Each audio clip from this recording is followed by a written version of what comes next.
Comment obtenir le mode Relic? C'est ce mode dans Minecraft qu'on peut obtenir via Forge, d'accord? Si on cherche Relics, on trouve Relics by Octo Studios, comme indiqué ici. Ensuite, on va dans Fichier, Forge, toute version, on choisit la nôtre, 1.21 pour moi, et on l'enregistre. Windows plus R, AppData, Roaming, puis Minecraft, ok? On le sauvegarde dans le dossier mods, d'accord? C'est dans ce dossier qu'on va mettre Relic. Pour les dépendances, il faut Curious API, Octolib et Sophisticated Backpacks est optionnel.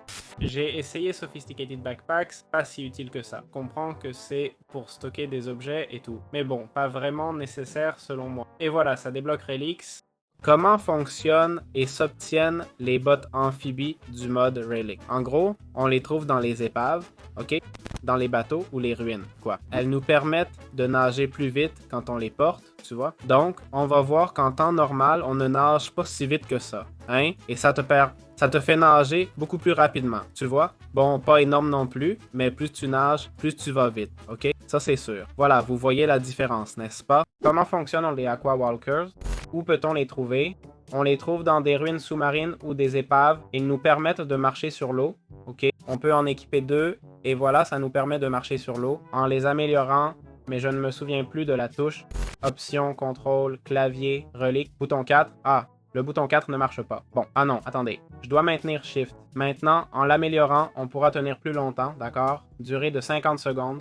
Et on peut l'augmenter à 55 et plus. Comment fonctionne l'anneau du bastion et où le trouver? On peut l'obtenir dans les portails en ruines, bastions et forteresses. En gros, chaque échange avec un piglin a 50% de chance de donner 2 ressources. D'habitude, ils donnent une seule chose. Obsidienne, pépite ou quartz.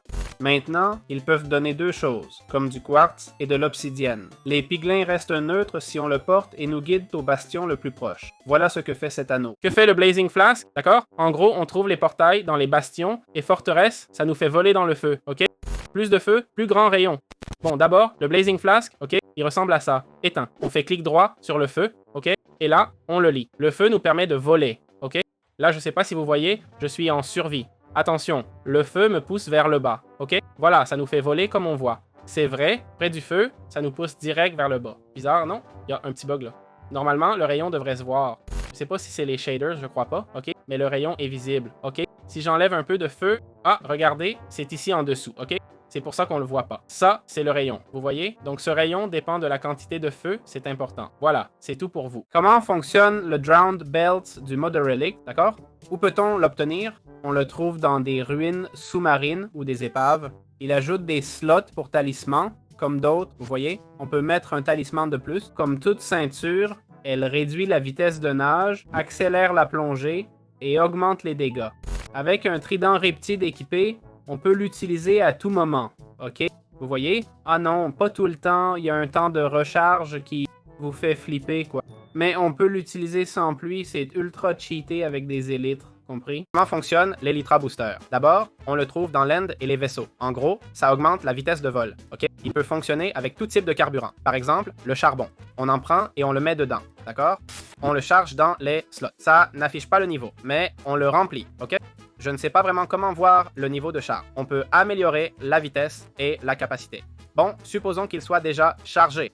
On l'équipe, d'accord, voilà. Je l'ai équipé et il faut avoir les élytras, évidemment, ok? Ensuite, ce qu'on fait, c'est qu'on se met à voler, d'accord? Et on appuie sur le bouton d'accélération, ok? Alt et on sélectionne, d'accord? Si vous n'avez pas Alt, choisissez la touche assignée dans les contrôles. Et voilà, c'est aussi simple. Comment fonctionne l'Ender Hunt?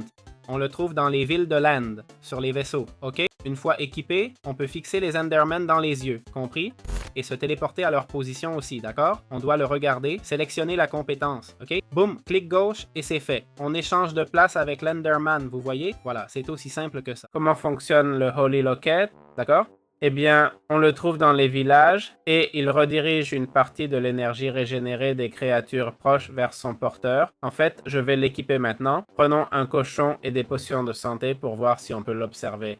Je ne promets rien, mais si je blesse le cochon et le soigne, je devrais être en pleine santé, non? Ah non, ce n'est pas le cas. Voyons, je vais lui donner un peu de vie et le soigner. Ça ne marche pas ainsi, mais si la régénération est naturelle, ça fonctionne, d'accord? Voilà, c'est ce que fait cet objet. Comment fonctionne la flûte à cheval? D'accord? En fait, c'est assez simple. D'abord, elle se trouve dans les villages. Elle permet de récupérer notre cheval, mais il faut l'apprivoiser. Ça nous permet de prendre notre cheval, ok? Je vais d'abord l'apprivoiser. Là, il ne se laisse pas faire. Bon, si ce n'est pas de gré, ce sera de force. Et voilà, il est à nous, d'accord? Je l'ai apprivoisé. Je peux l'emmener partout avec la flûte. À l'intérieur, il va se régénérer, compris? Et c'est tout. Pas grand-chose d'autre. Ok, vous voyez, on ne peut rien améliorer, c'est comme ça. Que fait la cloche du chasseur? On la trouve dans les maisons de boucher, ok? Dans les villages, elle ajoute un talisman, d'accord? Elle augmente la taille et donne un talisman de plus, ok? Si je l'équipe, j'ai maintenant 2 talismans. 3 talismans, d'accord? Donc, 2 talismans de plus, c'est tout. Mais ça agrandit aussi les familiers, compris? Donc, nos familiers feront plus de dégâts. Comment fonctionnent les brise-glaces? Bon, on les trouve dans la taïga et les villages enneigés, ok? Ils donnent plus de vitesse de chute, de résistance au recul et empêchent de coller au bloc. De plus, en tombant, ça crée une onde de choc, compris? Voilà ce que fait le brise-glace. Donc non, non, vous voyez, j'ai perdu le glissement, je ne glisse plus sur la glace, en théorie. Voyons, je ne sais pas si... Ok, je glisse, mais je ne colle pas au bloc. Vous voyez?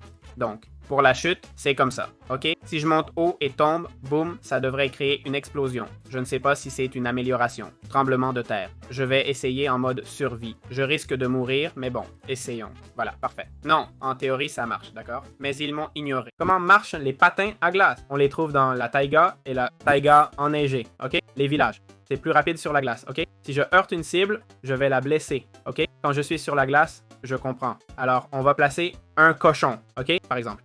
Bon, vous voyez que je vais plus vite. Écoutez, là, c'est juste en courant, ok? Regardez, ça laisse même des particules. On va heurter ce cochon. Voyons voir. Et, ben, rien ne s'est passé. Quelle arnaque. Je vais le faire apparaître devant moi. Ben non, je sais pas. Faut s'améliorer, non? Ah, d'accord. Il faut débloquer la compétence. Ok, je me disais bien. Si on débloque, en heurtant, on va lui enlever de la vie. Okay. Enfin, pas sa vie, celle de la bête heurtée. Qu'est-ce que l'Infinity Jam? En gros, on obtient des halls forts et des pieds de mine. Ça nous permet de récupérer toute notre faim, ok? En fait, il l'a déjà fait automatiquement, juste en le portant. Je vais, voyons, fgive, @es, hunger. Ok, je vais me donner faim pour que vous puissiez voir. Hunger pendant 3 secondes et 100 de hunger est true. Donc voilà, voyons si ça se dépense un peu plus. Voilà ma faim, d'accord? Donc théoriquement, l'Infinity Jam aussi, regarde, régénère 100, mais je peux le manger. Oui, mais il va se régénérer, non? Je peux le manger petit à petit, ok? En théorie, regardez, ça se régénère un peu, je le mange et voilà, ça se régénère doucement. Et il dit qu'on peut l'infuser avec une potion et chaque fois qu'on le mange, ça donne la potion, ok? Pour l'infuser, on sélectionne la potion et, voyons voir. Ah, ok, regardez, ça doit être niveau 5, mais en gros, on sélectionne la potion, clic droit et c'est bon, ok? Et voilà, comme vous voyez, la nourriture se régénère. Ça nous évite de nous soucier de la nourriture et ça nourrit vraiment bien avec saturation et tout. Donc c'est vraiment très cassé. Comment fonctionne le Jellyfish Necklace? D'abord, il se trouve sous l'eau, dans des ruines et des bateaux, ok? Il inflige des dégâts à la cible, d'accord? Si tu entres en collision sous l'eau, tu peux paralyser la cible, ok? Voilà, c'est ça l'effet paralysant. Ah, tu ne te noies pas dans l'eau? Ok, c'est important. En fait, tu flottes, tout simplement. Et voilà, comme je dis, niveau 5, ok? Au niveau 5, tu obtiens l'effet de paralysie, ok? Juste en entrant en collision. Voyons, si c'est sous l'eau, ça doit être sous l'eau. Ah tiens, pas besoin. Regardez, vous voyez? Je lui enlève un cœur juste en m'approchant, sans être sous l'eau. Eh ben, c'est assez cassé juste en s'approchant. Faut faire gaffe quand même, hein? Ça dépend qui tu blesses. Comment fonctionne la ceinture en cuir? On la trouve dans les forteresses et les mines. Elle donne le max de talismans possible, ok? Elle en donne 1 ou 2. 2 talismans. C'est littéralement ce qu'elle fait, ok? Je crois qu'elle ne fait rien d'autre. Capacité de charge, ok? Un slot de plus, et en l'améliorant, ça donne plus de slots, ok? Ah, je me disais bien. On peut avoir 10 niveaux, niveau de capacité 0 à 10. Je suppose qu'on gagne un slot par niveau. Vraiment? Waouh, c'est plutôt cassé, hein? Comment fonctionne le Magic Mirror? On l'obtient dans les forteresses et les mines. Il téléporte au point d'apparition. Il peut être utilisé jusqu'à 6000 blocs. Bon, je vais passer en mode survie. Je ne sais pas où l'équiper ni comment l'utiliser. Ah, on l'utilise avec la touche Alt. Attends, une seconde. On l'utilise avec... Non, pas avec la capacité. Voyons ce que ça dit. On utilise la compétence. Après usage, il téléporte le porteur au point de réapparition. Distance 815 blocs. Pourquoi je ne peux pas activer la compétence? Évidemment, je ne peux pas l'utiliser. Je crois savoir pourquoi. Parce que je n'ai pas de point d'apparition. Est-ce que j'ai un point d'apparition ici? Voyons maintenant. Ah, maintenant je peux l'utiliser. Je ne pouvais pas l'utiliser sans point d'apparition, vraiment. Et l'animation est géniale, non? Boum. Voilà, c'est comme ça que ça marche. Comment fonctionne le Magma Walker? On le trouve dans les portails en ruine, bastions et forteresses du Nether. Il permet de marcher sur la lave. Ok, je vais prendre de la lave pour qu'on puisse au moins le voir. Je vais mettre les bottes, d'accord? Et on y va. Voilà, c'est bon? Vous voyez? Ça me permet de marcher sur la lave. Je me demande si dans le Nether, si je me mets là, regardez, ça brûle quand même, ça brûle. Ça m'affecte enfin, ça me fait suer automatiquement. Mais bon, dans un tunnel de 2x2, ça ne sert à rien. Ah, au fait, je vais mourir. C'est un peu nul, non? Ce serait cool si ça ne tuait pas au cas où il y a un bug, je pense, hein? Que fait la Midnight Robe? On l'obtient dans la forteresse et le puits de mine. Elle donne l'invisibilité et une vitesse accrue dans l'obscurité. Elle attaque en invisibilité et inflige des dégâts supplémentaires. D'accord? Là, vous voyez, on peut utiliser la compétence si je la sélectionne. Bon, en théorie, je ne sais pas comment savoir si elle est sélectionnée ou non. Maintenant, j'ai de la vitesse. On l'a sélectionnée, voyons si je frappe. Non. En théorie, il n'y a pas de lumière, on est à minuit, mais il faudrait peut-être encore plus sombre. J'ai la vision nocturne, hein? Finalement. D'accord? Oui, il faut que ce soit encore plus sombre. Il faut pratiquement être dans une grotte. Vous voyez, je suis devenu invisible. Bon, ce cheval souffre, mais passons. Mais en gros, j'ai la compétence sélectionnée. Maintenant, Ah, vous ne me voyez pas. Vous ne me voyez pas, car il n'y a pas de lumière, d'accord? Et si je frappe maintenant, en théorie, je fais plus de dégâts, mais... Ah, voilà le rayon. C'est le rayon au-delà duquel on peut me voir, d'accord? Et, ok, ça sert dans les zones très sombres, car ici, ça ne marche pas pour moi. C'est-à-dire que la nuit, ça ne marche pas pour moi. Bon, ce n'est pas génial non plus, ça ne fonctionne pas la nuit. Ça s'appelle Midnight Robe, c'est minuit et la compétence ne marche pas, hein? Je veux dire, je ne suis pas invisible. Oui, s'il faisait plus sombre, ça marcherait pour... Comment fonctionne le Spatial Sign? On le trouve dans les forteresses et les mines. Bref, si je marche et fais un clic droit, ça me ramène sur mon chemin, ok? Si je vais tout droit et clic droit, ça me renvoie sur mes pas, compris? Vous voyez, c'est ce que fait le Spatial Sign. Aussi simple que ça. Que fait le sac à spores? En gros, on le trouve dans les temples de la jungle et il subit des dégâts et tire des spores collantes explosives. Ces spores vont t'empoisonner, ok? Elles vont réduire les soins. Enfin, elles vont te donner un ralentissement. Elles bloquent les soins pendant 5 secondes, ok? Et la capacité, elle tire des spores partout, en gros. Si je sélectionne la capacité que je n'ai pas débloquée, ça tirerait des spores partout, ok? Et c'est quand tu subis des dégâts. Donc on va voir ce type pour voir s'il peut nous... Tiens, mangeons une carotte dorée pour le fun. Et là, qu'il nous frappe, ok? Et voilà, la spore part. Et la spore, s'il la mange, voilà, vous voyez le ralentissement et l'anti-soin, c'est ce que font les spores. Okay, c'est aussi simple que ça. Comment fonctionne le carquois? Il est dans la maison Fletcher de la taïga et permet de porter 5 piles de flèches. Ok? C'est vraiment cassé, tu vois? C'est cassé car je n'ai pas toutes les capacités, mais regarde, je suis au max, ok? Donc voilà toutes les flèches que je peux avoir, d'accord? On va prendre toutes ces flèches et les mettre dedans, ok? Clic gauche et je suis avec l'arc, ok? Comme vous voyez, l'arc se charge bien plus vite. Non, je ne sais pas si vous aimez l'arc, mais il se charge vraiment plus vite. Je ne sais pas s'il fait plus de dégâts, MM. Je ne crois pas, hein? Et avec ça équipé, que je n'avais pas mis, le voilà.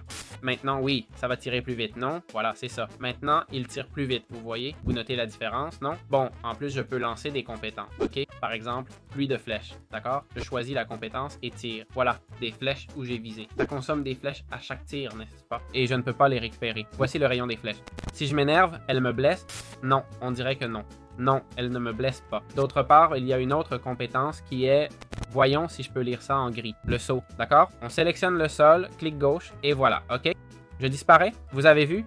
C'est comme une compétence de Smite, je recule. Je ne sais pas si vous avez joué à Smite. Il y a une championne, une fille à l'arc qui tire et recule. Je tire, paf, paf et pouf, je recule, pam, pam. Oh, ça sonnait comme voyons voir. Ah, je peux m'arrêter en l'air, viser et tirer. Ah, et ça fait plus de dégâts en plus. Waouh, c'est cool, hein? Voilà ce que fait Quiver, c'est super puissant. Okay. Je vous le dis, si vous l'utilisez bien, ça déchire. Comment fonctionne la mitaine en laine? En gros, elle peut faire des dégâts et geler. On la trouve dans la taïga et les villages enneigés, ok? Et en gros, elle collecte, attention, hein? Elle ramasse des boules de neige, des blocs de neige, ok? Quand elle frappe des ennemis, elle les blesse et les gèle. Faites gaffe, hein? Compris? Voici la mitaine en laine. Prenons le bloc de neige. Je sais pas trop comment ça marche. Si je prends des boules de neige, ça bug. Que fait-elle? Elle blesse les ennemis. Commande pour invoquer un zombie. Voyons s'il me frappe. Non, il ne l'a pas gelé. Je dois prendre le bloc de neige et le casser. C'est un peu bizarre. Bon, je vais vous lire ça, ok? J'ai agrandi, ça dit. Collecter neige avec RMB forme des boules solides. Ça gèle aussi les cibles proches. Prendre une boule sans équipement gèle aussi le porteur. Voilà, c'est tout. Ok. C'est ce que fait cette capacité. Comment améliorer vos outils dans le mode Relics? D'accord? Tout d'abord, le mode Relics avait une table de recherche, vous voyez? Elle n'existe plus, mais servait à améliorer vos outils. Compris? Aujourd'hui, comment fait-on? Bon, prenez ce gantelet. Il donne plus 1 XP par point, soit plus 1 XP pour 3 charges de rage du Berserker. Ok? C'est cette compétence, quand elle se réinitialise. Et il donne plus 1 XP pour chaque cible touchée avec Spurt. Compris?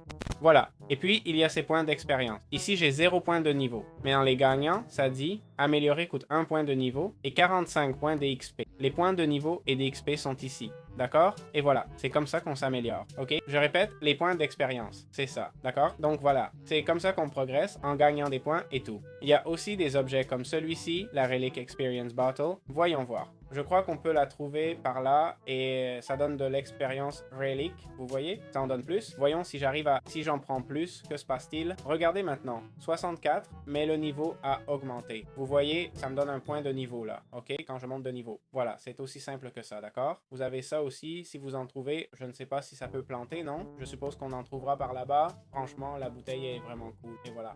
Comment maximiser vos outils avec les commandes Relic? Dans les commandes Relic, il y a pas mal de choses. D'accord? Comment accéder aux commandes? En gros, /relics et voilà les commandes. Compris? On a différentes options, comme la capacité. Ici, on peut modifier les points de compétence. Ajouter, fixer, prendre, randomiser, valoriser. Ça, c'est pour chaque compétence. Ensuite, il y a l'expérience. Ajouter ou supprimer de l'expérience. Puis le niveau, c'est la même chose. OK? Il y a aussi maximiser, minimiser et les points. On peut ajouter des points, etc. Si vous ne comprenez pas, c'est que vous ne connaissez pas le mode. Clair? Les points d'XP et tout ça se trouvent ici. Voici les points de niveau, l'expérience, etc. Mais je suppose que vous voulez maximiser, non? Sinon, vous avez déjà les autres commandes. Pour maximiser, faites /relic, cliquez sur maximise et voilà. Appuyez sur entrée et maintenant, en entrant ici, ce sera au max. Ça veut dire que tout sera au max. Si je prends ça au max, non, je devrais refaire la commande. Si je regarde à nouveau, je ne l'ai pas, je dois l'avoir en main, ok? Voilà, voyons. Maintenant que je l'ai en main, c'est maximisé. Et avec ça maximisé, tout est au maximum, d'accord? Tout. Au mieux, je peux relancer si j'avais assez d'XP, mais je ne l'ai pas, ok? Voilà comment marchent les commandes, et ça conclut l'explication du mode. J'espère que ça vous a plu. Soutenez ce contenu comme dit Bakuro, et à bientôt dans d'autres vidéos. Comment fonctionne l'inhibiteur de chorus? En gros, on trouve les NCT chips, et quand je mange un... Bon, si j'ai le Desto équipé, je dois le porter, d'accord? Quand je mange un Chorus Fruit, je vise au laser où je peux me TP, ok? La distance est celle-là. Et si je mange un Chorus Fruit, je me téléporte où j'ai visé, ok? Il a un cooldown, comme vous voyez, le Chorus Fruit, donc on ne peut pas abuser. Voilà, c'est l'utilité de cet objet. C'est aussi simple que ça. Comment fonctionne le Raj Glove? En gros, on le trouve dans les portails en ruine, les bastions et les forteresses. Et chaque attaque qu'on fait, 3 secondes après la dernière, fait de plus en plus de dégâts, ok? On peut foncer et aussi, moins on a de vie, plus on est rapide, on se régénère vite et on frappe vite, ok? Pour voir les capacités, je vais invoquer un garde, ok? Pour que vous voyez un peu la vie que j'enlève. J'en enlève un et là, théoriquement, j'en enlève 2, ok? J'en enlève 3 et théoriquement, j'en enlève de plus en plus, ok? En théorie. Bon, je sais pas si ça se voit, mais là, j'en enlève 3 et plus c'est... je crois que c'est en pourcentage. Là, j'en enlève 4. C'est 100%. Comme je fais rien avec le point, ben voilà. Maintenant, combien j'enlève? Là, j'en enlève 5 et voilà. C'est comme ça, ok? Si je prends une épée et que je frappe bien, vous voyez, j'enlève 40 de vie avec l'épée, ok? J'enlève littéralement 40 avec une épée qui fait que 7 de dégâts, ok? Donc voilà, c'est ce que ça fait. Ensuite, ça me donne la capacité de foncer en théorie, mais faut le débloquer, hein? Faut le débloquer. Franchement, c'est un gant super, super cheaté, hein? Pour les combos et le fait qu'avec moins de vie, on bouge et régénère plus vite, c'est vraiment abusé. Comment fonctionne le Reflecting Neckland? On le trouve dans les portails, en ruines, bastions et forteresses du Nether. Il permet de tirer de l'obsidienne 5 secondes après avoir subi des dégâts, d'accord? Bon, allons attraper un zombie. Il faut l'équiper, évidemment. Je pense que ça va sans dire. Ah, Attendez, je n'ai pas de vie. Prenons l'Infinity Jump, mettons-le et allons vers le zombie. Voyons si je régénère de la vie. Attendez. Voilà, c'est parti, d'accord? Là, il m'a frappé. Je l'ai équipé. Après 5 secondes, je devrais tirer de l'obsidienne. Voilà, ça y est. Je suppose que plus j'ai de vie, plus j'en enlève, non? Je comprends. Voyons si l'obsidienne se tire. Ça prend du temps, hein? Là. En effet, plus je subis de dégâts, plus j'en enlève, d'accord? Je voudrais tester si tanker les dégâts compte aussi, ou si c'est juste la perte de cœur. Voyons, combien de vie ai-je? J'en ai assez pour supporter ce truc. Boum, boum. 5 secondes après, voyons combien je tire. Waouh, beaucoup. Et combien lui ai-je enlevé? Waouh, mais ça n'enlève presque pas de vie. C'est comme des dégâts de zone, mais ça n'enlève presque pas de vie. C'est un peu nul comme compétence. Et il n'y a pas de temps de recharge, non? Non, autre chose? Zut, c'est un peu nul, hein? Ce collier est vraiment nul. Je pensais qu'il enlèverait plus de vie. Comment fonctionnent les patins? Ils sont dans la forteresse et le puits, et vous font aller plus vite normalement. Vous voyez qu'ils vous font glisser. Regardez, je marche normal, là je glisse comme sur la glace. C'est leur vitesse, ok? je glisse comme sur la glace, littéralement. Voilà la vitesse. Avec 2, je ne sais pas si je vais encore plus vite. On dirait que oui, non. Donc voilà, ils sont super puissants. Bon, ils sont géniaux, mais si vous n'aimez pas glisser partout, peut-être moins. Voilà, c'est tout. Comment fonctionne le Shadow Glaive? On le trouve à Zen City sur les navires. Il permet d'attaquer l'ennemi et de faire rebondir les attaques. De plus, si vous attaquez en mode décalé, vous utiliserez 8 munitions. Je ne sais pas si j'ai débloqué l'attaque massive. Non, je ne l'ai pas. Mais bon, on a plusieurs zombies ici. Si j'en attaque un, vous voyez comment ça rebondit sur plusieurs et ça enlève la même vie à tous, d'accord? C'est plutôt cool, franchement. Franchement, c'est vraiment balèze. Et quelle est la portée d'attaque? À cette distance, ça frappe aussi. Et si je m'éloigne plus? OK, donc environ 50 blocs. Bon, ça n'enlève pas énormément de vie, hein? Faut pas exagérer non plus. Je peux en avoir plusieurs. Je peux en avoir plusieurs, hein? Attention, mec, en avoir plusieurs, ça te rend vraiment plus fort, soyons honnêtes. Tu nettoies une zone en un rien de temps. Donc voilà, c'est ce que fait cette compétence. Évidemment, en l'améliorant, je suppose qu'elle enlèvera plus de vie. Voyons voir. Regardez, vous voyez? Vous pouvez améliorer les dégâts et beaucoup en plus, hein? De 2,6 à 3,1 et il y a encore de la marge pour l'améliorer. Qu'il se régénère plus vite, plus de rebond, plus grand rayon de rebond. Bref, on peut l'améliorer beaucoup, hein? Cet objet est vraiment cheaté. Comment fonctionne le Space Dissector? On le trouve dans les portails en ruines, bastions et forteresses. Il crée des portails, ok? Je fais clic droit ici, clic droit là, voyons, d'accord, le voilà. Je peux créer un portail pour passer à l'autre, ok? Je fais comme ça, et comme ça, voilà, c'est fait. Je dois être rapide quand même, hein? Et là, il me propulse d'un endroit à l'autre. Voyons, je vais essayer. Poum, poum. Si je le fais vite, je peux y arriver. Bon, l'idéal serait, je pense, de l'utiliser comme ça, non? Poum et poum. Bref, en repérant vite l'endroit, et voilà, il a une portée limitée, vous voyez. Mais c'est cool, hein? Une compétence utilisable à l'infini, apparemment. Voilà, c'est l'objet en question.